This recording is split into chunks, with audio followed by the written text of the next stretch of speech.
ಇದ್ದವ ಕೇವಲ ವಿದಿಶೆ ಕೊಂದೇ ಪಡವಿಪತಿ ಅದು ಸಾಲದು. ಆ ದಿಸೆಯಲ್ಲಿಯೇ ನಮ್ಮ ಪ್ರಯತ್ನ.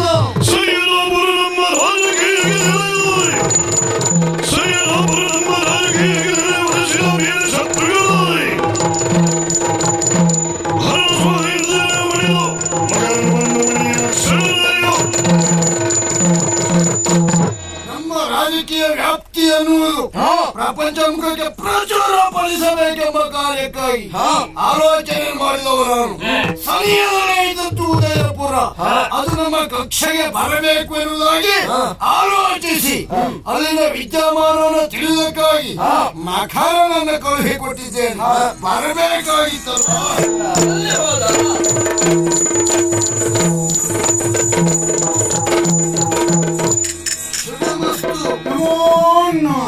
ಒಳ್ಳೇದಾಗಲಿ, ನಮೋ ನಮಃ. ಒಳ್ಳೇದಾಗ್ಲಿ ಅಂದೆ. ಏನಂದ್ರೆ? ಒಳ್ಳೇದಾಗ್ಲಿ ಅಂದೆ. ಹಾ ನಾನು ಮಕರ. ಏನಂದ್ರೆ? ಮಕರದಲ್ವೇನಾ? ನಾನು ಮಕರ. ಹೌದಾ? ಏನಾಯ್ತು ಹೋದ ಕೆಲಸ? ಏನಂದ್ರೆ?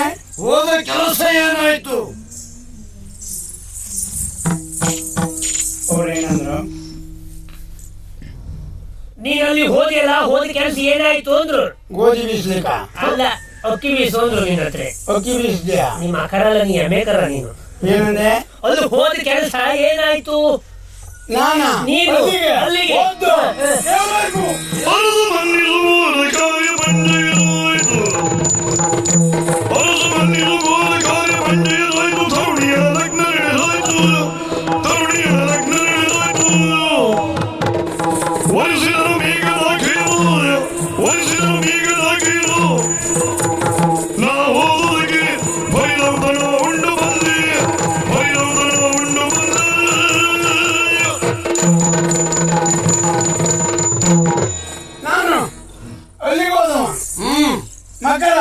ಗೊತ್ತಾಯ್ತು.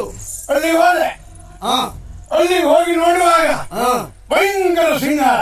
ಸಿಂಗಾರ? ಭಯಂಕರ ಸಿಂಗಾರ. ಸಿಂಗಾರವ? ಅವ ಏನಂದ? ಅವನು ಅದೇ ಹೇಳ್ದ. ಪುಣ್ಯಾತ್ಮ ಈಗ ಮಾತಾಡಿದ್ದವನು, ನಾನಲ್ಲ. ಎಲ್ಲ ಒಟ್ಟು ಮಾತಾಡ್ತೀರಿ, ಎಲ್ಲೋ ಗುಯ್ ಗುಯ್ ಗುಯ್ ಅಂದಾಗ ಉಂಟಪ್ಪ. ಶೃಂಗಾರವ? ಶೃಂಗಾರವನ? ನಿನ್ ಕೊರ್ಮನಿಂದ ಶೃಂಗಾರ ಅಲ್ಲ, ಅಲ್ಲಿ ಪೂರ ಶೃಂಗಾರ. ಯಾಕೆ? ಏನಂದ್ರೆ? ಯಾಕೆ ಅಂತ ನಾ ಕೇಳಿದೆ. ನೋಡಿ ಕೇಳುವಾಗ ಮದುವೆ ಯಾರಿಗೆ? ಯಾರಿಗೂ? ಹೆಣ್ಣಿಗೂ ಗಂಡಿಗೂ ಮದುವೆ. ಮತ್ತೆ ಗಂಡಿಗೆ ಮದುವೆ ಆಗ್ತದೆ ಅಲ್ವಾ? ಅವ ಏನಂದ? ಅದನ್ನೇ ಹೇಳಿದ್ದು ಅವನು. ನೀನ್ ಹೇಳಿದ್ದೇನೆ ಹೇಳಿದ್ದು ಅವನು. ಅದನ್ನೇ ಅನ್ನ. ಅದು ಹೇಳಿಕ್ಕೆ ಆಗ್ಬೇಕ ನಮ್ಗೆ. ಅದನ್ನ ಹೇಳಲಿಕ್ಕೆ ಮದುವೆ ಹೆಣ್ಣಿಗೂ ಗಂಡಿಗೂ ಹೌದು. ಗಂಡಿಗೆ ಅಲ್ಲ. ಯಾವ ಹೆಣ್ಣಿಗೆ ಯಾವ ಗಂಡಿಗೆ? ಗಂಡಿಗೆ ಅಂದವ್ರು ಯಾರು? ಅದಲ್ಲ ಅಂತ ಹೇಳಿದ್ದು ನಾನು. ನೀನ ಜೊತೆ ನಾಯಕರು. ಏನ? ಅಲ್ಲಿ ಅವನ ಮಗಳಿಲ್ವಾ ಮಯೂರಿ? ನಿಂಗೆ ಮಯೂರಿಗೆ ಮದುವೆ. ಯಾರೊಟ್ಟಿಗೆ? ಮೇಘನೊಂದಿಗೆ ಮದುವೆ ನಡೆದೋಯ್. ನೀನೇನ್ ಮಾಡ್ದೆ? ನಾನು ಅಲ್ಲಿಗೆ ಹೋದಕ್ಕೆ ಊಟ ಮಾಡಿ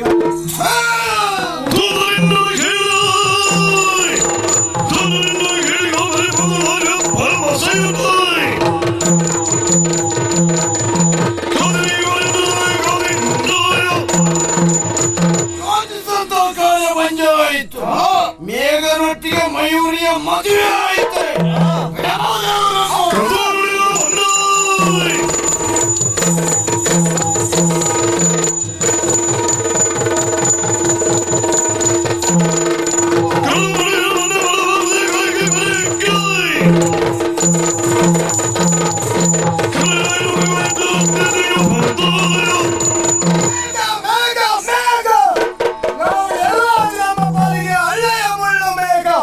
ಮೊನ್ನೆ ದಿನ ಸಂಗ್ರಹ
ಅಂತಾದ್ರೆ ವ್ಯಾಪ್ತಿ ಪ್ರದೇಶದ ಹೊರಗಿರುವಂತ ಎಲ್ಲಾ ರಾಜ್ಯಗಳು ನಿಮ್ಮದಾಗಬೇಕು.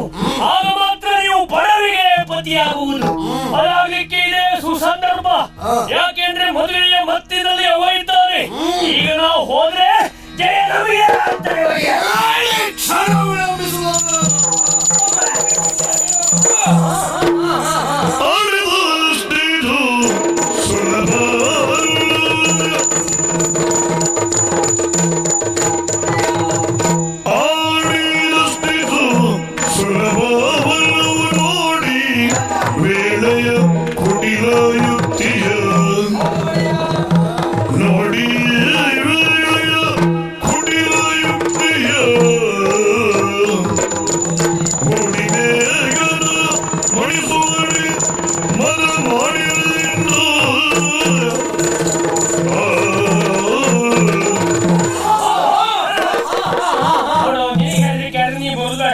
ಸ್ವಲ್ಪ ನಿಲ್ಲಿ.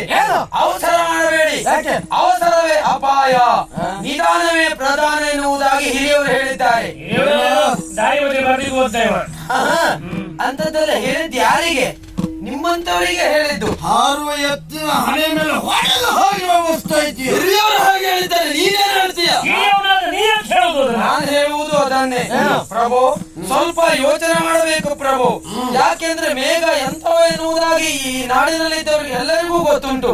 ಹಾಗಾಗಿ ವೀರಾದಿ ವೀರನಾಗಿರುವಂತಹ ಆ ಮೇಘ ಇರುವಾಗ ಅವರನ್ನೆಲ್ಲ ಜಯಿಸುತ್ತೇನೆ ಎನ್ನುವಂತಹ ಧೈರ್ಯದಿಂದ ಹೊರಟು ನಿಂತಿದ್ದೀರಲ್ಲ, ಖಂಡಿತ ಹೇಳ್ತೇನೆ, ನೀವಲ್ಲಿ ಹೋದ್ರೆ ನಿಮ್ಮ ಪಾಲಿಗೆ ಸೋಲೆ ಆಗುವುದು. ಆದ್ರಿಂದ ಸಮಯ ಸಂದರ್ಭವನ್ನು ಸಾಧಿಸಬೇಕು, ಆಮೇಲೆ ಆ ನಾಡಿ ದಾಳಿಡಬೇಕು. ಸಿಟ್ಟು ಮಾಡುವುದಲ್ಲ ಪ್ರಭು.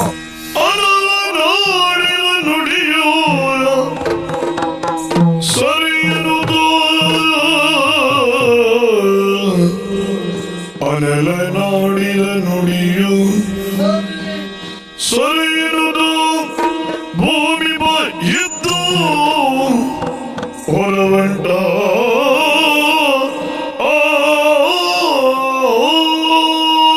ಇನ್ನೊಂದು ಸರಿಯಾದ ಆಲೋಚನೆ. ಹೌದು, ಮೇಘನನ್ನು ಎದುರಿಸಿ ನಿಲ್ಲುವುದು ಸಾಧ್ಯ ಇಲ್ಲ. ಕಾಲವನ್ನು ಕಾಯಬೇಕು. ಹೌದು, ಆ ಕಾಲದ ಪ್ರತೀಕ್ಷೆಯಲ್ಲಿ ನಾವು ಇರ್ತೇವಂತೆ.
ಹುಡುಗರೇ, ಇಬ್ರು ಒಂದೇ ಜಾಗದಲ್ಲಿ ನಿಂತು ಏನನ್ನು ಚಿಂತೆ ಮಾಡ್ತಾ ಇದ್ದೀರಿ. ನಿಮ್ಮ ಚಿಂತೆಗೆ ಕಾರಣ ಏನೆಂದು ಹೇಳಬಹುದೇ? ನಮ್ಮ ಚಿಂತೆ ಕಾರಣ ನಿನಗೆ ಗೊತ್ತಾ? ಈ ಮನೆಯಲ್ಲಿ ಒಂದು ಶುಭ ಕಾರ್ಯ ನಡೆಯಬೇಕಾಗಿತ್ತು. ಆ ಶುಭ ಕಾರ್ಯ ನಡೆಯದೆ ಹೋದದಿಂದ ಆವಾಗಾಗಿ ಚಿಂತಿಸ್ತಾ ಇರುವುದಲ್ವೇ? ಏನ್ ಮಾಡಿ ಬರ್ತದೆ ಹೇಳಿ? ಯಾವುದಕ್ಕೂ ಪ್ರಪಂಚದಲ್ಲಿ ವಿಧಿ ಅಂತ ಒಬ್ಬ ಇರ್ತಾನೆ. ವಿಧಿ ಇಚ್ಛೆಯಂತೆ ಆಗುವುದೆಲ್ಲವೂ ಆಗಬೇಕೇ ಹೊರತು ಅದಲ್ಲದೆ ವಿಧಿಯನ್ನು ಮೀರಿ ಯಾವುದನ್ನು ಮಾಡ್ಲಿಕ್ಕೆ ಆಗುದಿಲ್ಲ. ಶುಭದ ಕಾರ್ಯ ನಡೆಯಬೇಕಾಗಿತ್ತು, ನಡೆಯಲಿಲ್ಲ. ಯಾಕೆ? ಆ ವಿಧಿ ಇಚ್ಛೆ ಇರಲಿಲ್ಲ. ಹಾಗಾಗಿ ಅಷ್ಟಕ್ಕಾಗಿ ನೀವು ಯಾಕೆ ಚಿಂತಿಸ್ತಾ ಇದ್ದೀರಿ? ಖಂಡಿತ ಅಲ್ಲವೇ ಅಲ್ಲ, ವಿಧಿಯಿಂದ ಅಲ್ಲವೇ ಅಲ್ಲ.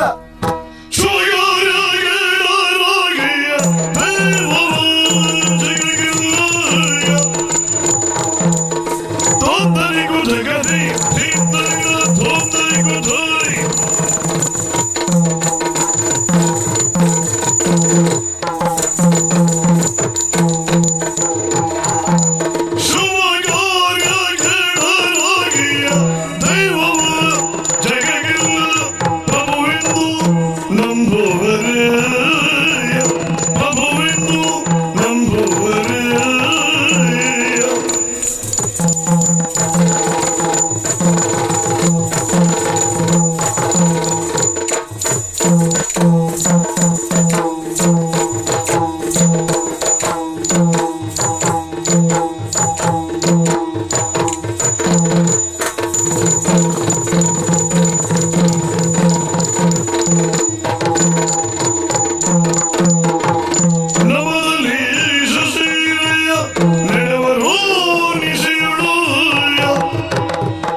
ಬೇಕಾಗಿತ್ತು. ಆ ಶುಭದ ಕಾರ್ಯ ಆಗ್ಬೇಕು ಅಂತ ಆದ್ರೆ ದೈವಾನುಗ್ರಹ ಎನ್ನುವುದಾಗಿ ಬೇಕು. ದೈವಾನುಗ್ರಹ ಇಲ್ಲದೇ ಇದ್ದರಿಂದ ಶುಭದ ಕಾರ್ಯ ನಿಂತು ಹೋಗಿದೆ. ಖಂಡಿತ ಅಲ್ವೇ ಅಲ್ಲ, ನೀನು ತಿಳಿದುಕೊಂಡಿದ್ದು ತಪ್ಪಾಗಿದೆ. ಈ ಶುಭದ ಕಾರ್ಯ ನಿಲ್ಲುವುದಕ್ಕೆ ಕಾರಣ ಮೇಘ ಎನ್ನುವರಿಂದ. ಓ, ಶುಭದ ಕಾರ್ಯ ನಿಂತು ಹೋದದಿದ್ರೆ ಒಬ್ಬ ವ್ಯಕ್ತಿಯ ಶಕ್ತಿಯಿಂದ ಆತ ಯಾರು ಎನ್ನುವುದು ನನಗೂ ಅರ್ಥ ಆಗಿದೆ. ಮೇಘ ಮೇಘ ಅಂದಾಗ ನಿಮ್ ಈರುವರೆಗೂ ಸಿಟ್ಟು ಬರ್ತಾ ಉಂಟು. ಖಂಡಿತ. ಹಾಗಾದ್ರೆ ದೈವ ಇಚ್ಛೆಯಿಂದ ನಿಂತು ಹೋದದ್ದಲ್ಲ, ಶುಭದ ಕಾರ್ಯ ನಿಂತು ಹೋದದಿದ್ರೆ ಮೇಘದಿಂದ ಅಂತ ಹೇಳಿದ್ರಲ್ಲ. ಮೇಘ ಎಲ್ಲಿದ್ದಾನೆ, ಹೇಗಿದ್ದಾನೆ, ಅವನನ್ನು ಏನು ಅಂತ ನೋಡುವ ಅಂತ ಹೊರಟಿದ್ದೀರಿ. ಖಂಡಿತ ಮಕ್ಕಳೇ, ಮೇಘನನ್ನ ನೀವು ತುಡುಕುವುದಕ್ಕೆ ಹೋದ್ರೆ ಏನಾಗ್ತದೆ ಗೊತ್ತಿದೆಯೇ? ಏನಾಗ್ತದೆ? ತಲೆ ಗಟ್ಟಿ ಉಂಟು ಅಂತ ಶಿಲೆಗೆ ಬಡಿದ್ರೆ ತಲೆಯೇ ಪುಡಿ ಆಗುವುದು ಬಿಟ್ರೆ ಶಿಲೆ ಪುಡಿ ಆಗುದಿಲ್ಲ. ಸ್ವಲ್ಪ ಜಾಗ್ರತೆ ಮಾಡಿ. ಮಾತಾಡಬೇಕಂತ ಗೊತ್ತಾಯ್ತು.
ಗೊತ್ತಾಯ್ತು.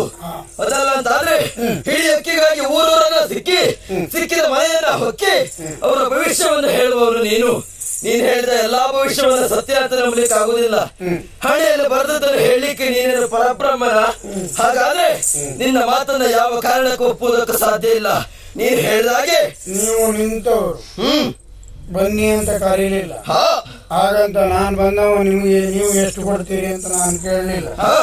ಆದ್ರೂ ನಿಮ್ಮ ಮುಖವನ್ನು ನೋಡಿದಾಗ ಓ ಇಂಥದ್ದೇ ಚಿಂತೆ ಒಂದು ನಿಮಗೆ ಕಾಡ್ತಾ ಉಂಟು ಎನ್ನುವ ಕಾರಣದಿಂದ ಹೇಳಿದ್ದೆ ಹೊರತು ನೀವು ಏನೋ ಕೊಡ್ತೀರಿ ಅಂತ ನಾ ಬಂದದ್ದು ಅಲ್ಲ. ಕೊಡ್ತೀರಿ ಎನ್ನುವ ಆಸೆಯೂ ನನಗಿಲ್ಲ. ಓಹೋ, ನೀನ್ ಹೇಳಿದ ಹಾಗೆ ಅಮೇಘನೊಬ್ಬ ಬಂಡೆಯಾಗಿರಬಹುದು. ನನ್ನ ಮಂಡೆಯ ಬಲದಿಂದ ಆ ಬಂಡೆಯನ್ನ ಕೊಟ್ಟೆ ಹೇಗೆ ಪುಡಿ ಮಾಡಬೇಕೆಂದಾಗಿ ನಾನು ಅರಿತುಕೊಂಡವನಿದ್ದೇನೆ ಎನ್ನುವುದು ಎಂಥದ್ದೇ ಆಗಿರಲಿ, ಶಿಲೆಯ ಶೆಲೆಯನ್ನು ತಿಳಿದು ಚೇಳಿನಿಂದ ಘಾತಿಸುವಂತಹ ನಿಮ್ಮ ಮಂಡೆಯ ಬುದ್ಧಿವಂತಿಕೆ ಅಷ್ಟು ಉಂಟು ನಮ್ಮಲ್ಲಿ. ಅದರ ಅರ್ಥ ಮೇಘ ಯಾರೇ ಆಗಿರಲಿ ಅವನನ್ನು ಏನು ಅಂತ ನೋಡುವುದೇ ಅಂತ ನೋಡುವುದೇ. ಆಲೋಚನೆ ಮಾಡಿ. ಏನು ಎಲ್ಲಿಯಾದ್ರು ಮೇಘನನ್ನು ತುಡುಕುವುದಕ್ಕೆ ನೀವು ಹೋದ್ರಿ ಅಂತಾದ್ರೆ ನಿಮ್ಮ ಪರಿಸ್ಥಿತಿ ಏನಾಗ್ತದೆ ಗೊತ್ತಿದೆಯೇ? ಮೇಘನಿಂದ ನಿಮ್ಮ ಸಾವು ತಪ್ಪಿತಲ್ಲ. ನಮ್ಮ ಸಾವಿನ ಬಗ್ಗೆ ಹೇಳ್ತಾ ಇದೆಯಲ್ಲ, ನಮ್ಮ ಸಾವು ಮೇಘನಿಂದ. ಇಷ್ಟು ಹೇಳುವಂತ ನಿನ್ನ ಸಾವು ಯಾರಿಂದ ಅಂತ ನಿನಗೆ ಗೊತ್ತುಂಟಾ? ಇನ್ನೊಬ್ಬರಿಗೆ ನಾವೇನಾದ್ರೂ ಹೇಳಬೇಕು ಅಂತ ಆದ್ರೆ ನಾವು ಏನು ಅಂತ ಮೊದಲು ತಿಳಿಬೇಕಾಗ್ತದೆ. ನಿಮ್ಮ ಸಾವು ಮೇಘನಿಂದ ಎನ್ನುವುದನ್ನು ತಿಳಿದಂತಹ ನಾನು ನನ್ನ ಸಾವು ಯಾರಿಂದ ಎನ್ನುವುದನ್ನು ತಿಳ್ಕೊಂಡೇ ಬಂದಿದ್ದೆ. ಯಾರಿಂದ?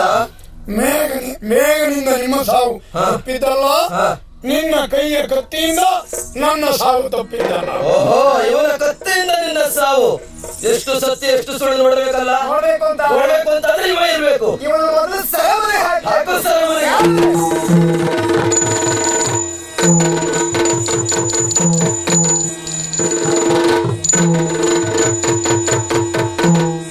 ಒಂದು ದಿವಸ ಭೂಮಿ ಬಾಲಾಗ ಸುಸವ,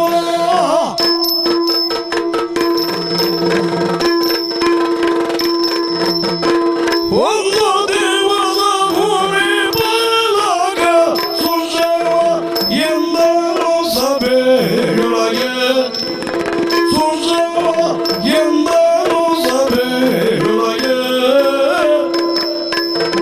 ಚಂದದಿ ಬೇಟೆಯಾಡುವ ಆಸೆಯೊಳಿಗೆ, ಚಂದದಿ ಬೇಟೆಯಾಡುವ ಆಸೆಯೊಳಿಗೆ ಎಂದರೆ ಚೈತ್ರನೆಲ್ಲ, ಎಂದರೆ ಚೈತ್ರನೆಲ್ಲ.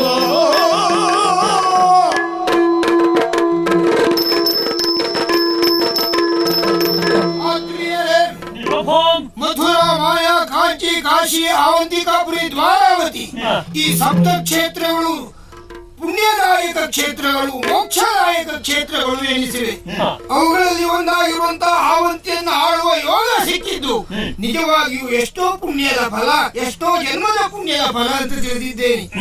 ಈ ಆವಂತಿಯ ಧವಳ ಕೀರ್ತಿಗೆ ನೇರವಾಗಿ ನಾನೊಬ್ಬನೇ ಕಾರಣ ಎನ್ನುವುದನ್ನು ನಾನು ಒಪ್ಪಿಕೊಳ್ಳಲಾರೆ. ಮೇಘವರ್ಣ ನಮ್ಮ ನಾಡಿನ ದಳಪತಿ, ಆತನೇ ಇದರ ಹೆಚ್ಚಿನ ಯಶಸ್ಸಿಗೆ ಕಾರಣೀಕರ್ತ ಎನ್ನುವುದನ್ನು ಒಪ್ಪಿಕೊಳ್ಳಬೇಕಾಗುತ್ತದೆ.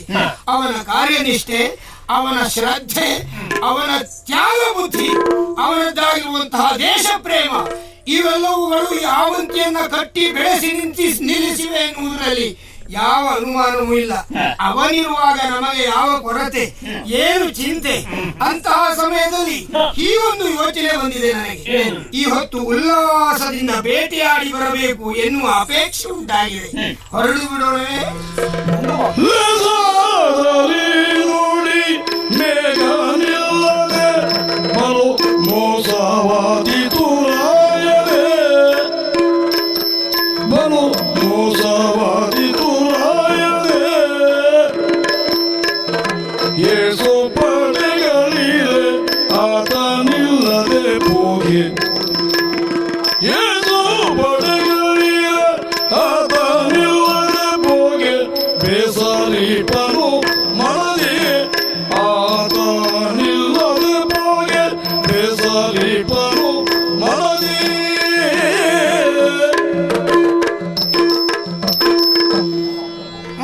ನಿಮ್ಮ ಮಾತಿಗೆ ವಿರುದ್ಧವಾಗಿ ಆಡ್ತೇನೆ ಎನ್ನುವುದಾಗಿ ಭಾವಿಸಬಾರದು. ಯಾಕೆಂದ್ರೆ ನಾನು ನಿಮ್ಮ ಅನ್ನವನ್ನು ತಿಂದವನೇ. ಈ ಆವಂತಿ ನಾಡಿಗಾಗಿ, ನಿಮ್ಮ ಹಿತಕ್ಕಾಗಿ ಸದಾ ನಾನು ದುಡಿಯುತ್ತಾ ಇದ್ದವನೇ. ಅರಸನಾಗಿ ಬೇಟೆಯಾಡುವುದು ತಪ್ಪು ಅಂತಲ್ಲ, ಅದು ಕರ್ತವ್ಯವೂ ಹೌದು. ಆದ್ರೆ ಈ ಸಮಯದಲ್ಲಿ ಬೇಟೆಯಾಡುವುದಕ್ಕೆ ಮನ ಮಾಡಿದ್ದೇನೆ. ಪರಿಸ್ಥಿತಿ ಏನಾಗಿದೆ? ಸದ್ಯ ವೀರವಾದಂತಹ ಮೇಘ ನಮ್ಮ ನಾಡಿನಲ್ಲಿ ಇಲ್ಲ. ಆ ಮೇಘ ನಿಲ್ಲದೆ ಹೋದಂತಹ ಸಮಯದಲ್ಲಿ ನೀವೆಂತಹ ಬರವನ್ನು ಕೂಡಿಕೊಂಡು ಎಲ್ಲಿಗೆ ಹೋದ್ರು ಏನು ನಡೆಯುವಂತಹ ಯಾವ ಕಾರ್ಯದಲ್ಲೂ ಆತನಿಲ್ಲದೆ ಹೋದಂತಹ ವ್ಯವಹಾರವನ್ನು ಕಲ್ಪಿಸಿಕೊಳ್ಳುವುದಕ್ಕೂ ಸಾಧ್ಯ ಇಲ್ಲ. ಬರ್ಬೋದಿತ್ತು, ಮೇಘ ನಿಲ್ಲದೆ ಮೋಸವಾಗಿ ಹೋಯಿತು. ಏನ್ ಹೇಳ್ತಾ ಇದ್ದೀರಿ? ಹರಿಗಲಿಗೆ ದಂಡನಾಯಕನಿಗೆ, ಹರಿಗಲಿಗೆ ದಂಡನಾಯಕನಿಗೆ, ದಂಡನಾಯಕನಿಗೆ ನಡೆಸುವುದರಸನನು, ನಡೆಸುವುದರಸನನು.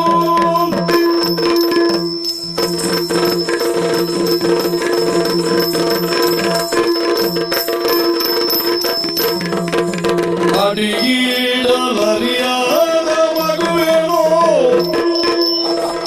ಅಡಿಯಿಡಲರಿಯಾದ ಮಗುವೇನೋ, ಮಗುವೇನೋ. ಬೇಟೆಯ ನಡೆಸಲು ನಾನಿಲ್ಲವೇ, ಬೇಟೆಯ ನಡೆಸಲು ನಾನಿಲ್ಲವೇ.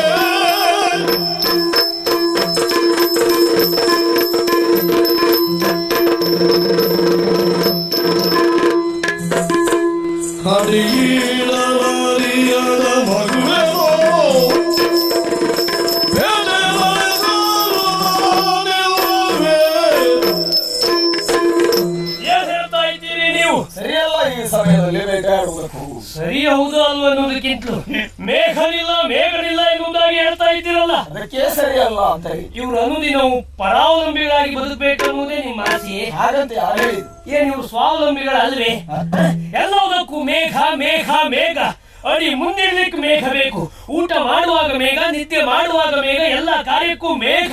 ಅಷ್ಟು ಅಗತ್ಯ ಉಂಟು ಅನ್ನುವ ಕಾರಣಕ್ಕೆ ಅಲ್ವಾ ಹೇಳಿದ್ದು? ಅಗತ್ಯ ಇಲ್ಲ ಅಂತ ನಾನು ಹೇಳುದಲ್ಲ. ಈ ನಾಡಿಗೆ ವಿರೋಧಿಗಳ ಅಕ್ರಮವಾದ್ರೆ ಆಗ ಮೇಘ ಬೇಕು. ಬದಲಾಗಿ ಒಂದು ಬೇಟೆ ಆಡ್ಲಿಕ್ಕೆ ಮಹಾರಾಜ ಒಬ್ರು ಹೋದ್ರೆ ಸಾಕಾಗುದಿಲ್ವಾ? ಜೊತೆ ಉಳಿದವರು ಇರುವುದಿಲ್ವಾ? ಮೇಘನ ಅಗತ್ಯ ಯಾಕುಂಟು? ಸುಮ್ಮನೆ ಯಾವ ಸಮಯದಲ್ಲಿ ಯಾರ ಮೈ ಮೇಲೆ ಬರ್ತಾರೆ ಅಂತ ಹೇಳಿ ಆಗುವುದಿಲ್ಲ. ಬೇಟೆ ಹೋಗ್ಲಿಕ್ಕೆಲ್ಲ ಮೇಘ ಅಗತ್ಯ ಯಾಕಪ್ಪ ಈಗ? ಸರಿಯಿಲ್ಲ ವಾಜಾವು ಮೇಘ ಬಂದರೆ ಸರಿಯಿಲ್ಲ ವಾಜಾವು ಮೇಘ ಬಂದರೆ ಅವಸಾನ ಎಂದನು ಬಿಡವಸಾನ ಎಂದನು ನರೈ ಪಡೆಯದಿಗ ಪೋಪುಗಲೇಸನು ಒಳಗಯುಲ್ಲಾಸದಿಂದ ಚೈತ್ರ ಸಮೀರರೇ, ಈ ನಿಮ್ಮಿರುವರ ಮಾತುಗಳಿಗೆ ನನ್ನ ಉತ್ತರ ಒಂದೇ. ಸರಿ, ನಿಮ್ಮ ವಚನವು ಚೈತ್ರ. ಸಮೀರ ನಾಡಿದ ಮಾತು ಸುಳ್ಳಲ್ಲ. ಸಮೀರ ಚೈತ್ರ ನಾಡಿದ ಮಾತು ಸತ್ಯ. ಅಲ್ಲ, ಅವ್ರು ಆಡಿದ್ದು ಸತ್ಯ, ನಾನು ಆಡಿದ್ದು ಸುಳ್ಳಲ್ಲ. ನೀವೇನ್ ಹೇಳಿದಾಗ ಯಾಕೆ ಹೇಳ್ತಾ ಇದ್ದೇನೆ? ಅಡಿಗರಿಗೂ ಮೇಘನನ್ನು ಆಶ್ರಯಿಸುವುದು ಯಾವ ಸಂದರ್ಭಕ್ಕೆ ಎನ್ನುವುದನ್ನು ನಾವು ಯೋಚಿಸಬೇಕು. ಒಂದು ಪುಟ್ಟ ಮಗುವಾಗಿದ್ದಾಗ ಅದು ಸರಿಯಾಗಿತ್ತು. ಅಷ್ಟೇ ಅಲ್ಲ, ಬೇಟೆಯಂತಹ ಕಾರ್ಯಕ್ಕೆ ಸೀಮಿತವಾದ ಬಲ ಸಾಕಾಗ್ತದೆ. ಬೇಟೆಯನ್ನ ಮಾಡಿ ಮುಗಿಸಬಹುದಾದಂತಹ ಪ್ರಭುತ್ವ ನನ್ನಲ್ಲಿ ಉಂಟೆ, ಸಾಮರ್ಥ್ಯ ನಿಮಗುಂಟು. ಹಾಗಂತ ಚೈತ್ರ ಹೇಳಿದ ಮಾತು ಸತ್ಯ. ಯಾಕೆ? ಹೆಜ್ಜೆ ಹೆಜ್ಜೆಗೂ ನನ್ನ ಮೇಲೆ ಪ್ರಾಣವನ್ನಿಟ್ಟಿರುವಂತಹ ಮೇಘ ಅವನಿಗೆ ಅರಿವಾಗದಂತೆ ಬೇಟೆಗೆ ಹೋದ ಎನ್ನುವ ವಿಚಾರ ಗೊತ್ತಾಯಿತು ಅಂತಾದ್ರೆ ಅವ ಬೇಸರ ಪಟ್ಟುಕೊಳ್ಳುತ್ತಾನೆ. ತಾನು ಹೋಗ್ಬೇಕಾಗಿತ್ತು, ನನ್ನನ್ನಾಗಲಿ ಹೋದ್ನಲ್ಲ ಹೀಗೆನ್ನುವುದಾಗಿ ಅವ ಬೇಸರಿಸುತ್ತಾನೆ. ಚೈತ್ರ, ಒಂದು ಕೆಲಸ ಮಾಡಿ, ನಾನೀಗ ಬೇಟೆಗೆ ಹೋಗ್ತೇನೆ ಪರಿವಾರವನ್ನು ಕೂಡಿಕೊಂಡು. ಒಂದು ಪಕ್ಷ ಸಾಯಂಕಾಲದೊಳಗೆ ನಾವು ಬಂದು ಮುಟ್ಟುವ, ಖಂಡಿತವಾಗಿ ಬಂದು ಮುಟ್ಟುತ್ತೇವೆ. ಅದರ ಒಳಗಡೆ ಎಲ್ಲಿಯಾದ್ರೂ ಮೇಘ ಬಂದ ಅಂತ ಆದ್ರೆ ನಾನು ಶೀಘ್ರವಾಗಿ ಬರುವುದಾಗಿಯೂ ಮತ್ತೆ ಬೇಟೆಗೆ ಹೋಗಿರುವುದಾಗಿಯೂ ಅವರಿಗೆ ಸಮಾಧಾನ ಮಾಡುವ ರೀತಿಯಲ್ಲಿ ವಿಷಯವನ್ನ ತಿಳಿಸುವ ಹೊಣೆ ನಿನ್ನದು. ಹೋದಂತ ಇವ್ರು ತಿರುಗಿ ಬರ್ತಾರೆ ಅಂತ ಹೇಳಿ ಮತ್ತೆ ಅವ್ರು ಮತ್ತಲ್ಲಿ ಬರುವುದು ಅದೆಲ್ಲ ಅಲ್ವಾ? ಇನ್ನು ನನ್ನ ಬೇಟೆಗೆ ಸಂಪೂರ್ಣ ಸಿದ್ಧತೆ ವ್ಯವಸ್ಥೆ ಎಲ್ಲ ನಿನ್ನ. ಹೌದಾ? ಹೋಗಿ ಬರ್ತೇವೆ ಹಾಗಾದ್ರೆ.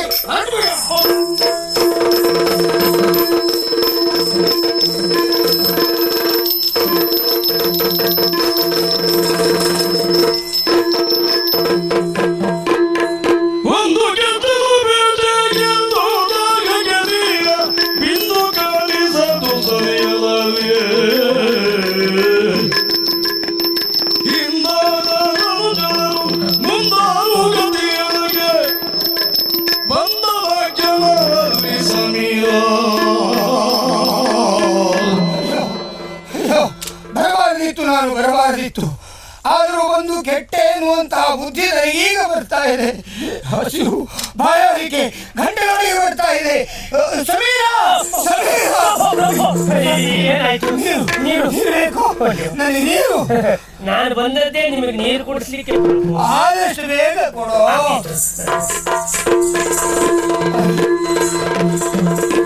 ಕುಳಿಯದಂತರನು ಘಟ ಘಟನೆ ಕುಡಿದ ರಸ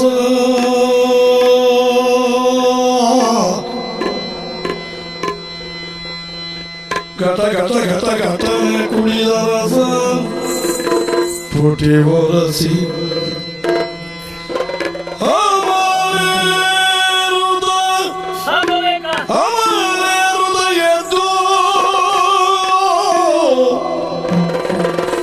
ಕಟಿಗೊಂದು ಕೈ ಕಟಿಗೊಂದು ಕೈಯಿರಿಸಿ ಚವನ ಆಧರಿಸಿ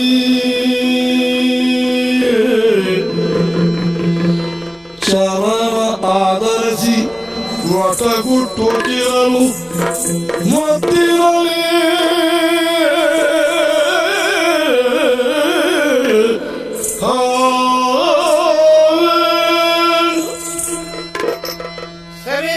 ಪ್ರಭು, ಈಗ ಒಂದು ಜಾತಿ ಕೆಟ್ಟ ಉತ್ಸಾಹ ಬರ್ತಾ ಉಂಟು ನೋಡುದು. ಸಾಮಾನ್ಯ ಒಂದು 25 ಆನೆ ಬಂದ್ರು ಹೊಡೆದೇ ಆಗ್ತೇನೆ ನಾನು. ಅಲ್ಲ, ಒಂದಾನೆ ಬಂದ್ರು 25 ಆನೆ ಬಂದಾಗೆ ಕಾಣೋದು. ಒಂದು ಸತ್ಯ ನನಗೆ ಅನುಭವಕ್ಕೆ ಬಂತು ನೋಡು. ಗಂಟಲೊಳಗೆ ಬಾಯಾರಿದಂತ ಸಂದರ್ಭದಲ್ಲಿ ತಲೆ ಸುತ್ತಿದ ಅನುಭವ ಆಗ್ತಿತ್ತು ನನಗೆ. ಯಾವಾಗ ಗಂಟಲಿಗೆ ತಂಪಾಯ್ತು ಇಡೀ ಭೂಮಿಯೇ ಸುತ್ತದಾಗ ಉಂಟಪ್ಪ ಮಾರ. ಬೇಕಾ ಸ್ವಲ್ಪ? ಅಲ್ಲಿ ನೋಡಿದೇನ ಆಕಾಶ ಕೆಳಗಡೆ ಬರ್ತಾ ಉಂಟು. ಹೌದೌದೌದು. ಬಹುಶಃ ಇವತ್ತು ಸಾಯಂಕಾಲದೊಳಗೆ ಕೆಳಗೆ ಬಂದು ಮುಡ್ತದೆ. ಸುಳ್ಳು ಯಾವುದು? ಭೂಮಿಯೇ ಮೇಲೆ ಹೋಗ್ತಾ ಉಂಟ. ಇಲ್ಲ. ಪರದೇಶಿಗೆ ಅವೆರಡು ಒಟ್ಟಾಗ್ತಾ ಉಂಟು. ಯಾವ್ದಾದ್ರು ಒಂದು ಆಗೋಲಿ ತನಕ ಸ್ವಲ್ಪ ವಿಶ್ರಾಂತಿ ಬೇಕಲ್ಲ. ಬನ್ನಿ ಬನ್ನಿ, ಹೀಗೆ ಬನ್ನಿ.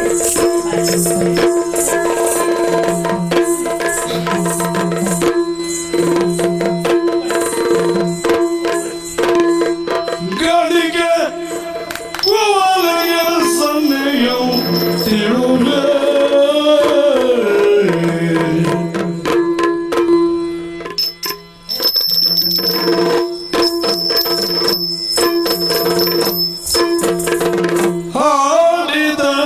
ಹಾಡಿದಳಂಕನೆ ನಾಟ್ಯವನು ಹಾಡಿದಳಂಕನೆ ನಾಟ್ಯವನು ಹಾಡಿದಳಂಕನೆ ನಾಟ್ಯವನು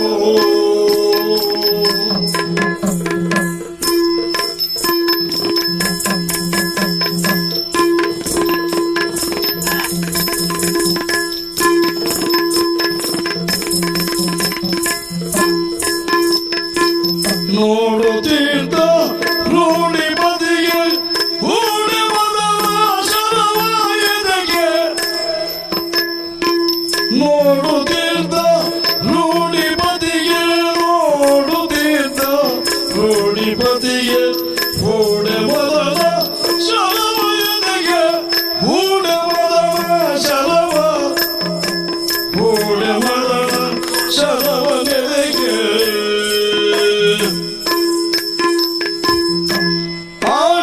ಆಡಿದಳಂಗನೆ ನಾಟ್ಯವನು ಆಡಿದಳಂಗನೆ ನಾಟ್ಯವನು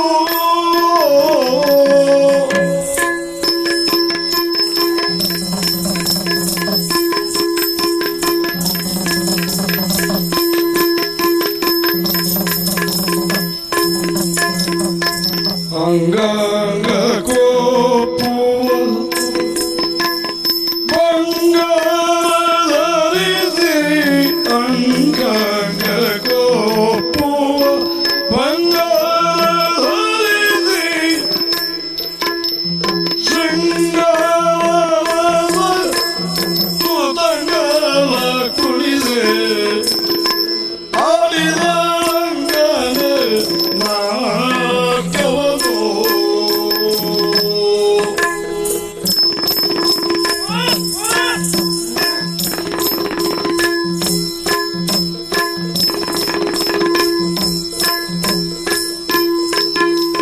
ತತ್ತಿಮಿ ತಕ ತಿಮಿ ತಾದಿಮಿ ತಕ ತಿಮಿ ತದಿಮಿ ತಕ ದಿಮಿ ತಕ ಝಣುತೈ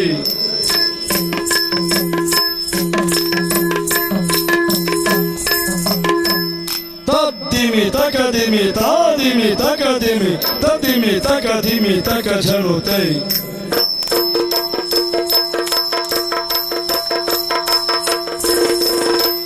ತದ್ದಿತ್ತವಂಕು ತಗದಿತ್ತವಂಕು ತಕಿಟ ದಿಕಿಟ ದಿನ ತಕ ಝಣುತೈ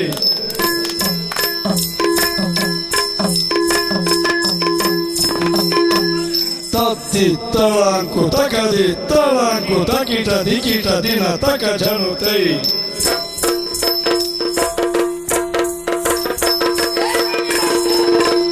ತಕಿಟ ದಿಕಿಟ ದಿದ್ರಿದ ದಿನ ತದಿನ ತದಿನ ದಿನ ತಕ ಜನುತೈ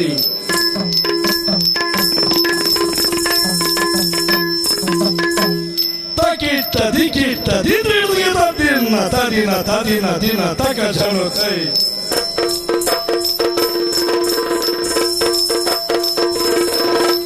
ತದ್ದಿಮಿ ತಕದಿಮಿ ತಕ ಜನುತೈ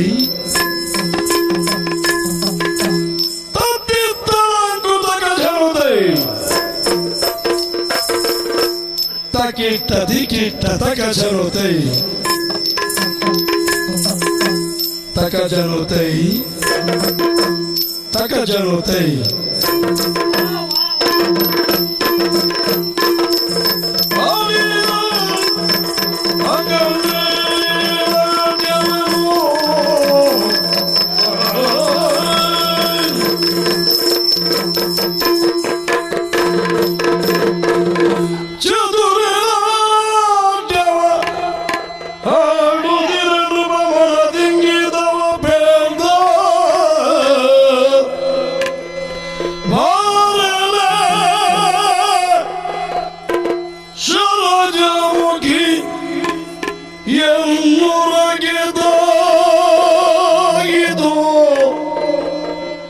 ಶಾರದಮುಗಿ ಎನ್ನುರಗೆದಾಗಿದು ಮನುಮದನ ಬಾಳ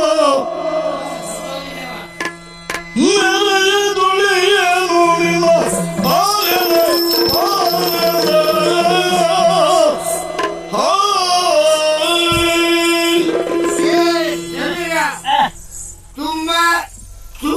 ತುಂಬಾ ಚೆನ್ನಾಗಿ ನೋಡು. ಹೌದು, ಸಂತೋಷ ಆಯ್ತಲ್ಲ. ಅದು ನಿಂತ್ಕೊಳ್ಳೋದಾಗೋದಿಲ್ಲ, ಕೂತ್ಕೊಳ್ಳೋದಾಗೋದಿಲ್ಲ. ನನಗೆ ಬೇಕು, ನನಗೆ ಬೇಕು.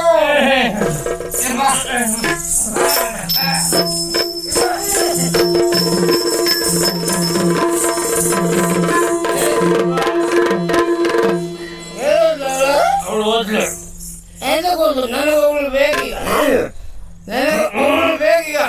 ಅವಳೆಲ್ಲ ಬೇಡ, ಬೇಕು ಬೇಡ ಅಂದ್ರು ಬೇಡ, ಬೇಕು ಬೇಕು ಬೇಡ. ಯಾಕೆ ಕೇಳಿ, ನಿಮ್ಮ ಯೋಗ್ಯತೆಗೆ ಅವಳಲ್ಲ. ಎಂತ ಸುಳ್ಳ ಯೋಗ್ಯತೆ, ಅವಳು ಸುಳ್ಳೆ ಒಳ್ಳೇದಾಯ್ತು. ಹಾಗೆ ಅಂದ್ರೆ ಹಕ್ಕು ಪತ್ರ ಉಂಟು ಅಂದಾಯ್ತು. ಹೌದು. ದೇಶಕ್ಕೆ ಎಷ್ಟು ಅಯ್ಯೋ ದೇವ್ರೆ, ಕೇಳಿ. ಎಷ್ಟು ಕೇಳು ನೀ. ಅವಳು ಹೇಳಿದ್ರು 10 ದಿವಸಕ್ಕಾಗೋಷ್ಟು ಒಂದೇ ದಿವಸ ಕೊಟ್ಬಿಡ್ತೇನೆ. ಯಾಕೆ? ಒಂದೇ ದಿವಸಕ್ಕೆ 10 ದಿವಸ ಸುಖನೂ ಕೊಟ್ಬಿಡ್ತೇನೆ. ಹೌದಾ? ಬೇಗ ಮಗು. ಬನ್ನಿ.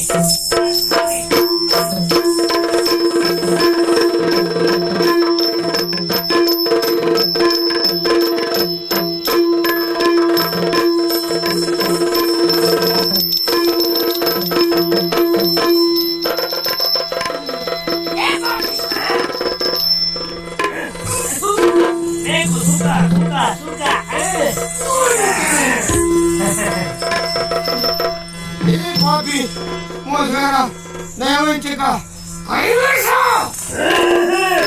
ಬಿಡಿಸುವ ಬಿಡಿಸುವ ಬಿಡಿಸುವ ತಡೀರಿ ಸುಖ ಬಂದು ಬಂದು ನೋಡಿ ನೋಡಿ.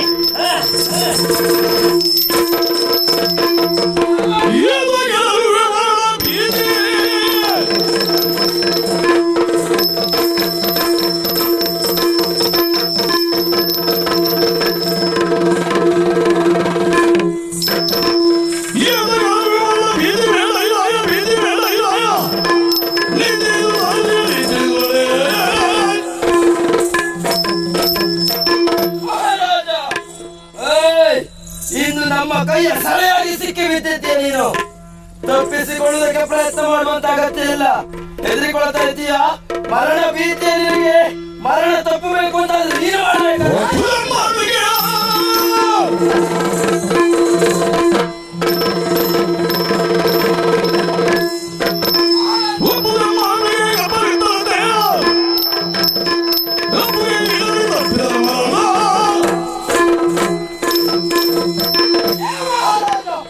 ನೀನು ಬದುಕುಳಿಬೇಕು ಅಂತ ಆದ್ರೆ ಒಪ್ಪು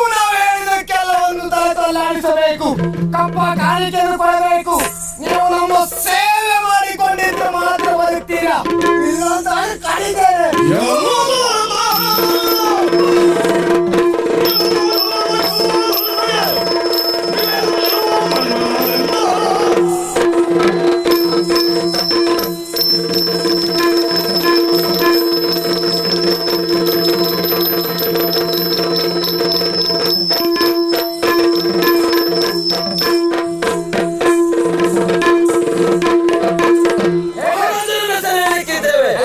ಬರ್ತಾರೆ ಯಾರಂತ ನಿರೀಕ್ಷೆಯಲ್ಲಿರಬೇಕು. ಬರಬೇಕು. ಹೇಳಿದಂತೆ ಬಂದಿದ್ದಯ್ಯ ಕಾಲಗೋಲೆಯು, ಹೇಳಿದಂತೆ ಬಂದಿದ್ದಯ್ಯ ಕಾಲಗೋಲೆಯು, ಕಾಲಗೋಲೆಯು ಕಾಲವೀರವಾದಿಗಳು ಮಾಡಬೇನೆಯು. ಕೂಡಲಿಗೆ ಕೃತಿಯ ಮೂಲದಿಂದ ಬರುವುದು, ಕೂಡಲಿಗೆ ಕೃತಿಯ ಮೂಲದಿಂದ ಬರುವುದು. ಸಲವಗ ಶತ್ರುವಗ್ನಿ ರಜತರುವುದು, ಸಲವಗ ಶತ್ರುವಗ್ನಿ ರಜತರುವುದು, ನಶತರುವುದು. ಎಂತ ಕೆಲಸ ಮಾಡಿದ್ರಿ ನೀವು? ಯಾಕೆ? ಅದಲ್ಲದೆ ಹೋದ್ರೆ ಮಹಾರಾಜನನ್ನು ಕಟ್ಟಿದ್ದೇವೆ ಎನ್ನುವ ಹುಮ್ಮಸದಿಂದ ಕುಣಿದಾಡ್ತಾ ಇದ್ದೀರಾ. ಛೆ, ಯಾರೇ ಆಗಿರ್ಲಿ ತನ್ನ ಸಾವಿಗೆ ತಾನೇ ಹೊಂಡ ತೋಡಿಕೊಳ್ಳಬಾರದು ತಾನೇ. ನೀವು ಮಾಡಿದ ಕೆಲಸ ಏನಾಯ್ತು? ದಾರಿಯಲ್ಲಿ ಹೋಗುವ ಮಾರಿಯನ್ನ ನಿಮ್ಮ ಮನೆಗೆ ಕರೆದಂತಾಯ್ತು. ಈಗ ಯಾಕೆ? ಕಾರಣ ಬೇರೆ ಏನಲ್ಲ, ಮಹಾರಾಜನನ್ನು ನೀವು ಸೆರೆ ಹಿಡಿದಿದ್ದೀರಿ ಅಂತಾರೆ. ಈ ವರ್ತಮಾನ ಮೇಘನಿಗೆ ಸಿಗ್ತದೆ. ಮೇಘ ಇಲ್ಲಿವರೆಗೆ ಬಂದೇ ಬರ್ತಾನೆ. ಬಂದವರೇ ನಿಮ್ಮಿರುವರನ್ನು ಕೊಂದೇ ನಮ್ಮನೆ ಬಂದರ ಪೀಠ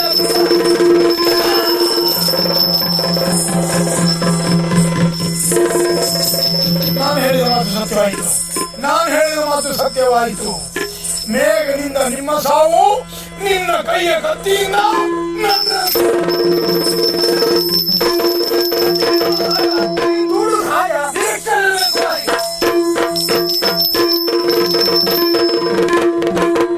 ಸುದಿಗದೆ ಮಂತ್ರವೆಲ್ಲ ದುರಸಂಭ್ರಮದಿಂದ, ಸದಿಗ ಶ್ರೀಮಂತವೆಲ್ಲ ದುರ ಸಂಭ್ರಮದಿಂದ ಇತರು ಬಾಂಧವರು ನೆರೆದಿರವು. ಗದೆಯುಳಿದ್ದವು ಮೇಘದ ಪ್ರಕಾರದ ಹೃದಯ ಸತಿ ಜೋಡ ಜೀವಗಳಿವೆ.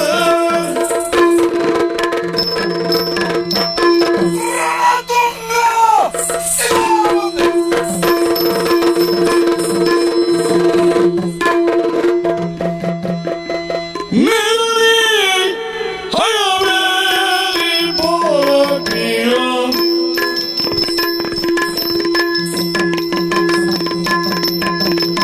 ಮೇಲನೆ ಹಯವೇರಿ ಬೋಕಿಯ, ಸ್ವಾರಿಯಾದರೆ ಕಾರಣವನು ಹಯವೇರಿ ಬೋಕಿಯ, ಸ್ವಾರಿಯಾದರೆ ಕಾರಣವನು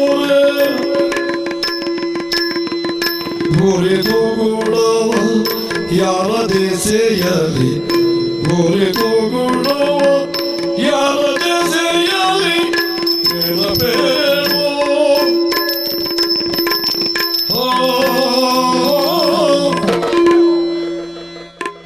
ವಲ್ಲಭ, ನಿಮ್ಮನ್ನ ಕಂಡು ನನಗೆ ಆಶ್ಚರ್ಯವಾಯಿತು. ಯಾಕೆ? ನಿಮ್ಮ ವರ್ತನೆಯಿಂದಾಗಿ ಯಾಕೋ ಏನು ನನಗೆ ಭಯವೇ ಆಗುತ್ತಾ ಇದೆ. ಯಾಕೆ? ಇವತ್ತಿನ ದಿನ ನನ್ನ ಸೀಮಂತದ ದಿನ. ಹೌದು. ಬಂಧು ಬಾಂಧವರು ಆಪ್ತೇಷ್ಟರೆಲ್ಲ ಬಂದು ಸೇರಿದ್ದಾರೆ. ಪ್ರಭು, ಬಂದವರನ್ನ ಸ್ವಾಗತಿಸುವುದರ ತನ್ಮೂಲಕವಾಗಿ ಉಪಚರಿಸುವುದಲ್ಲದೆ ಇಂದಿನ ಈ ಸೀಮಂತ ಕಾರ್ಯವನ್ನು ಮುಂದೆ ನಿಂತು ನೀವೇ ಮಾಡಿ ಮುಗಿಸಬೇಕಿತ್ತು. ತವರ ಮನೆಗೆ ನನ್ನನ್ನು ನಗುನಗುತ್ತ ನೀವು ಕಳಿಸಿಕೊಡಬೇಕಿತ್ತು. ಆದ್ರೆ ಅದ್ಯಾವುದು ತನಗೆ ಸಂಬಂಧ ಇಲ್ಲ ಎಂಬ ಹಾಗೆ ಕೈಯಲ್ಲಿ ಕೈದುವನ್ನ ಹಿಡಿದು ಹಯವನ್ನ ಏರಿ ಎಲ್ಲಿಗೋ ಹೊರಡುವುದಕ್ಕೆ ಮುಂದಾಗಿದ್ದೀರಿ. ಎಲ್ಲಿಗೆ? ಯಾಕೆ ಸ್ವಾಮಿ? ನಾನು ಹೊರಟಂತ ವಿಷಯವನ್ನು ನಿನ್ನಲ್ಲಿ ತಿಳಿಸಿದಲ್ಲಿ ನೀನು ಸರಿ ಎಂಬುದಾಗಿ ಹೇಳುತ್ತೀಯ ಮಯೂರಿ? ನಮ್ಮ ಮಹಾರಾಜ ಶಿಕ್ಷಕ ಭೇಟಿಗೆ ಹೋದಾಗ ತಮ್ಮ ಷಡ್ಯಂತ್ರವನ್ನ ಬಳಸಿ ರಣತುಂಗ ಸೆರೆ ಹಿಡಿದು ಕಾರಾಗೃಹದಲ್ಲಿಟ್ಟಿದ್ದಾನಂತೆ. ಜೊತೆಗೆ ಒಂದು ಓಲೆ ಕಳುಹಿದ್ದಾನೆ. ನಿಮ್ಮ ಮಹಾರಾಜ ಬೇಕಾದಲ್ಲಿ ಮೇಘನೆ ಕಪ್ಪವನ್ನ ತಂದು ಒಪ್ಪಿಸಬೇಕು ಎಂದು ಮಹಾರಾಜನ ಸೆರೆ ಬಿಡಿಸುವುದರ ಜೊತೆಗೆ ರಣತುಂಗದ ಸೊಕ್ಕಲಾಗಿಸುವುದಕ್ಕೆ ಹೊರಟು ನಿಂತಿದ್ದೇನೆ. ಪ್ರಭು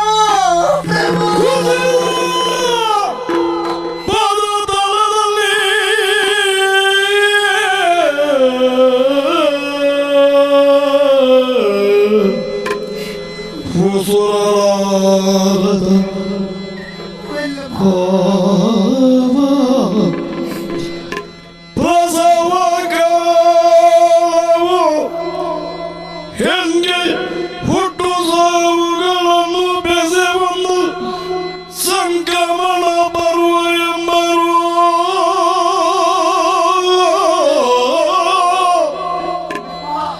ಪ್ರಸವ ಕಾಲವು ಹೆಂಗೆ ಹುಟ್ಟು ಸಾವುಗಳನ್ನು ಬೆಸೆವನ್ನು ಸಂಕ್ರಮಣ ಬರುವ ಎಂಬರು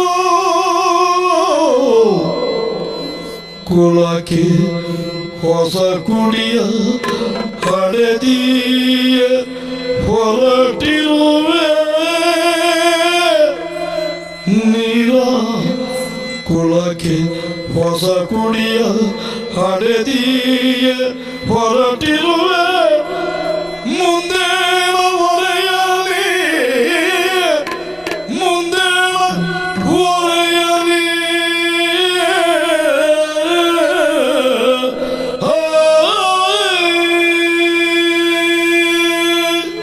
ಪ್ರಾಣೇಶ್ವರ, ಇದು ನಾನು ಕಾಣುತ್ತಿರುವುದು ಕನಸಲ್ಲ ತಾನೆ? ನಾನು ಎಚ್ಚರದಲ್ಲಿ ಇದ್ದೀನಿ ತಾನೆ? ಅಥವಾ ವಿನೋದಕ್ಕಾಗಿ ಇಂಥ ಮಾತುಗಳನ್ನು ಈ ಹೊತ್ತಿನಲ್ಲಿ ನೀವು ಆಡುವುದಿಲ್ಲವಷ್ಟೇ? ಯಾಕೆ? ನೀವೀಗ ಯುದ್ಧಕ್ಕಾಗಿ ಹೊರಟು ನಿಂತರು. ಹೌದು. ನಾನು ಸೀಮಂತ ಕಾರ್ಯವನ್ನು ಮುಗಿಸಿ ತವರು ಮನೆಗೆ ಹಳೆಯುವುದಕ್ಕಾಗಿ ಹೊರಟು ನಿಂತಿದ್ದೇನೆ. ಪ್ರಭು, ಹೆಣ್ಣಿನ ಜೀವನದಲ್ಲಿ ಪ್ರಸವ ಕಾಲ ಎಂದರೆ ಅದು ಸಾಂಕ್ರಮಣ ಕಾಲವಂತೆ. ಹೌದು. ಒಂದು ಜೀವ ಎರಡಾಗುವುದು ಹೇಳುತ್ತಾರೆ ತಿಳಿದವರು. ಯುದ್ಧಕ್ಕೆ ಹೋದಂತ ವೀರ, ಪರ್ವತಾರೋಹಣ ಮಾಡುವುದಕ್ಕೆ ಮುಂದಂತ ವ್ಯಕ್ತಿ, ಸಮುದ್ರದಲ್ಲಿ ಪ್ರಯಾಣ ಹೊರಟವ. ಅಷ್ಟೇ ಅಲ್ಲದೆ ಹಳೆಯಲು ತವರು ಮನೆಗೆ ಹೋದಂತ ಹೆಣ್ಣು ತಿರುಗಿ ಬರ್ತಾರೆ ಎಂದು ಹೇಳುವುದಕ್ಕೆ ಸಾಧ್ಯ ಇಲ್ಲವಂತೆ. ಹೌದು. ನಾನೀಗ ಹಳೆಯುವುದಕ್ಕಾಗಿ ಹೊರಟು ನಿಂತವಳು. ಪ್ರಭು, ನಾನು ಬದುಕ್ತೇನೋ ಸಾಯ್ತೇನೋ ನನಗಂತೂ ಗೊತ್ತಿಲ್ಲ. ಆದ್ರೆ ನನ್ನ ಆಸೆ ಒಂದೇ ಒಂದು, ಏನು? ಕುಲದ ಕುಡಿಯನ್ನ ಹಡೆದು ನಿಮ್ಮ ಕೈ ಮೇಲಿಟ್ರೆ ಆಮೇಲೆ ನಾನೇನಾದ್ರೂ ಚಿಂತೆ ಇಲ್ಲ ಸ್ವಾಮಿ, ನಾನೇನಾದ್ರೂ ಚಿಂತೆ ಇಲ್ಲ. ಆದ್ರೆ ಹೋಗುವ ಹೊತ್ತಿನಲ್ಲಿ ನಿಮ್ಮ ಮುಖವನ್ನ ನೋಡಿಯೇ ಹೋಗಬೇಕು. ಆ ಮುಖ ದರ್ಶನದ ನೆನಪೆನ್ನುವುದು ಅಷ್ಟು ದಿನಗಳ ಪರ್ಯಂತ ನನ್ನ ಮನದಲ್ಲಿ ಅಚ್ಚಳಿಸಿ ಉಳಿಯಬೇಕು ಅಂತ ಆಸೆ. ಆದ್ದರಿಂದ ಯುದ್ಧಕ್ಕೆ ಹೋಗುವುದು ಬೇಡ ಪ್ರಭು, ಬೇಡ. ಮಯೂರಿ, ಮಡದಿಯನು ಬಿಗಿದಪ್ಪಿ ತೊಳೆದ ಸುಬಿಂದುಗಳ ನುಡಿದ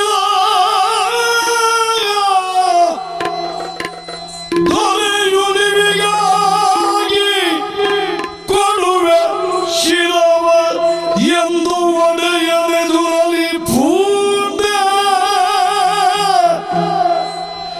ದೊರೆ ಉಳಿವಿಗಾಗಿ ಕೊಡುವೆ ಶಿರವೆಂದು ಒಡೆಯನೆದುರಲಿ ಪೂಂದೆ ನಡೆಸುವ ದೃಢಮನದಿ ನಡೆವೆ ನಡೆಸುವ ದೃಢಮನದಿ ನಡೆವೆ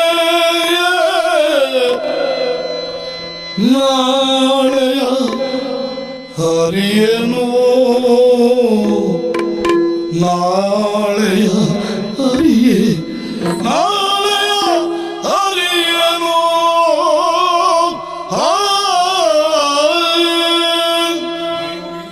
ಪ್ರಾಣೇಶ್ವರ, ಒಂದೊಂದು ದಿವಸ ಪ್ರಾಣೋತ್ಕ್ರಮಣ ಸ್ಥಿತಿಯಲ್ಲಿರುವ ಸುಶ್ರವನ ತಂದೆ ಅಂದೇ ನಮ್ಮ ಹಿಂದಿನ ಮಹಾರಾಜರು ಅವನನ್ನ ನನ್ನ ಕೈ ಮೇಲಿಟ್ಟು ಒಂದು ಮಾತನಾಡಿದರು. ಏನು?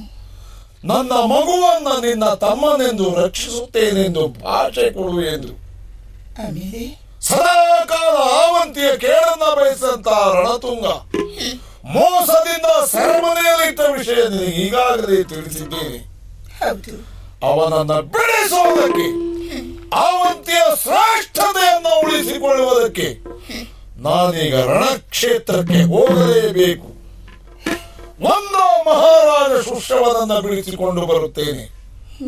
ಅದಲ್ಲದೆ ಇದ್ದರೆ ನಾಡಿಗಾಗಿ, ನೆಲಕ್ಕಾಗಿ, ಧ್ವರಗಾಗಿ ನನ್ನ ಪ್ರಾಣವನ್ನೇ ಸಿದ್ಧನಾಗಿದ್ದೀನಿ. ಯಾವತ್ತು ಅಂತ ಅಪಶಕುನದ ಮಾತುಗಳನ್ನ ಆಡಬೇಡಿ ಪ್ರಭು. ಆದ್ರೆ ಹೇಳಿ. ಹಳೆಯುವುದಕ್ಕೆಂದು ತವರಿಗೆ ಹೊರಟಂತ ನಿನ್ನಲ್ಲಿ ಒಂದು ಮಾತು, ಹಡದ ಶಿಶು ಗಂಡಾಗೆ ಕೊಡದಿರಲಗದ ಮುಂದೆ ಹಳೆದ ಶಿಶು ಗಂಡಾಗಿ ಕೊಡದಿರಲಗದ ಮುಂದೆ ಮುಂದೆ ನುಡಿಯುವ ಮಗ ರಕ್ಷೆಗಿದು ಕೊಡುವೆ ಕೊರಳಿನ ಯಂತ್ರ ಮುಂದೆ ನುಡಿಯುವ ಮಗ ರಕ್ಷೆಗಿದು ಕೊಡುವೆ ಕೊರಳಿನ ಯಂತ್ರ ಕೆಡು ಕಳಿಸಿ ಕಾವುದಿದು ಬಿಡುದಾರಿ ಕೆಡು ಕಳಿಸಿ ಕಾವುದಿದು ಬಿಡುದಾರಿ ಎನ್ನುತ್ತ ಬಿಡುದಾರಿ ಎನ್ನುತ್ತ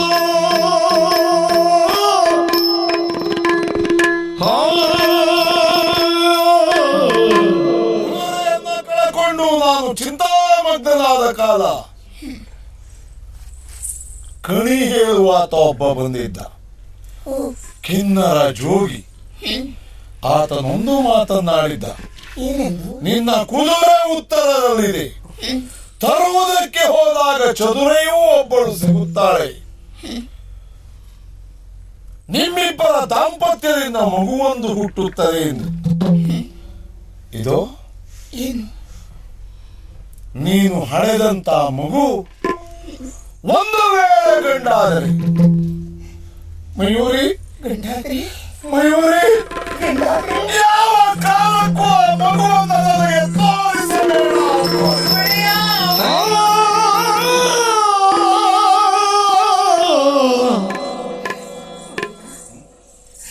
ಗಂಡು ಮಗುವನ್ನ ಹಡೆದಿದ್ದೆ ಆದ್ರೆ ಆ ಮಗುವನ್ನ ನಿಮಗೆ ನಾನು ತೋರಿಸಬಾರದು. ಹೌದು, ವಿಚಿತ್ರವಾಗಿದೆ ನಿಮ್ಮ ಮಾತುಗಳು ಪ್ರಭು.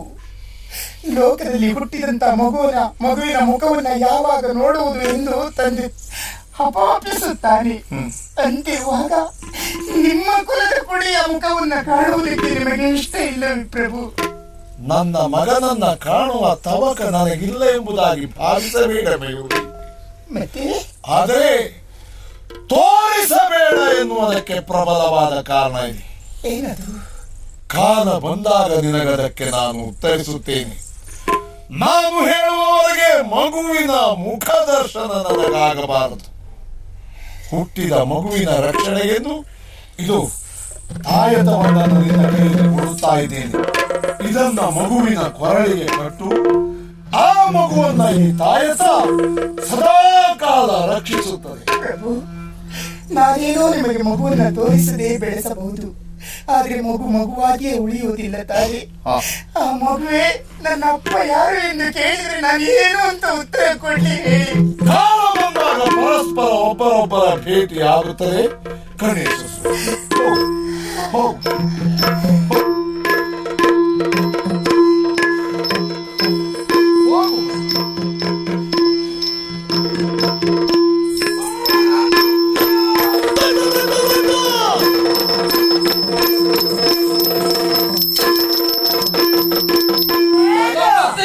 ಗಣಪತಿ ಬಂದಿಯೇನೋ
ಸಲಿಸಲು ಕಪ್ಪ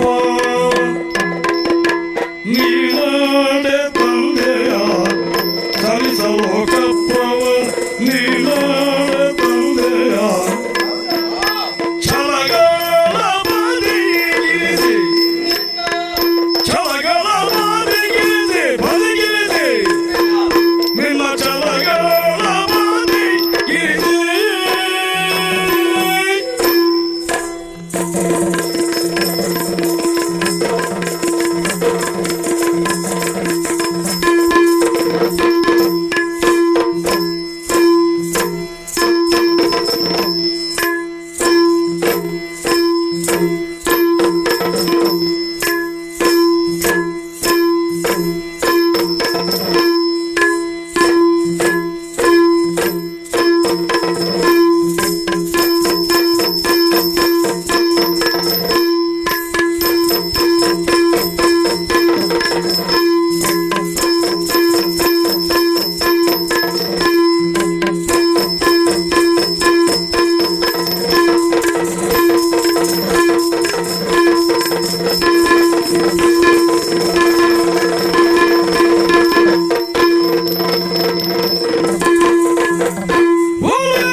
ಬರಲೇಬೇಕು ನಿರೀಕ್ಷೆ ಇತ್ತು ನನಗೆ.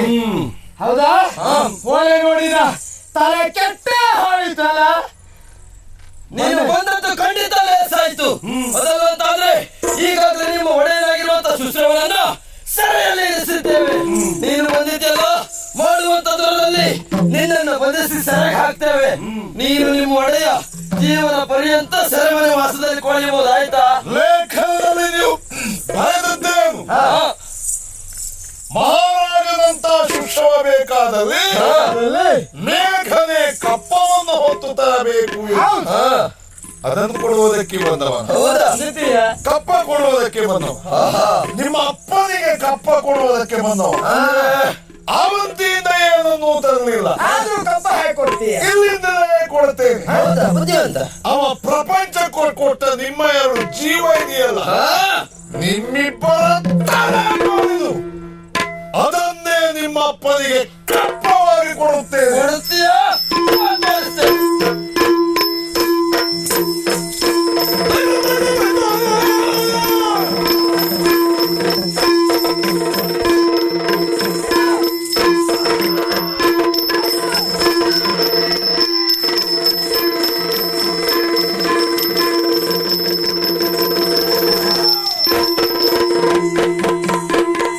ಚಿಣ್ಣರೆ ನಿಮ್ಮಯ ಮರಣವ ಕಣ್ಣರಿ ಕಾಣುವುದಾಯ್ತೆ.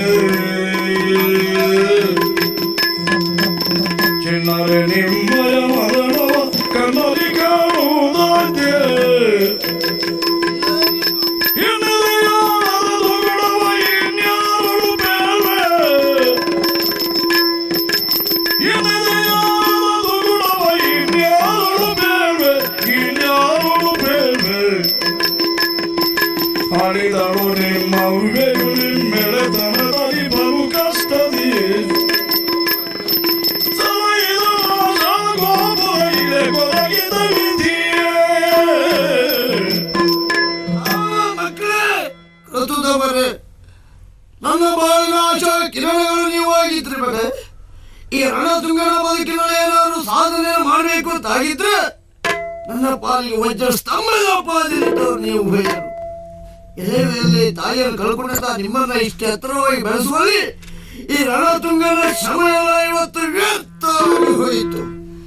ನನ್ನ ಪಾಲಿಗೆ ಪುತ್ರ ಮರಣದ ವೀರಾಗವನ್ನು ತಂದುಕೊಂಡಿದ್ದವ ಯಾರವ?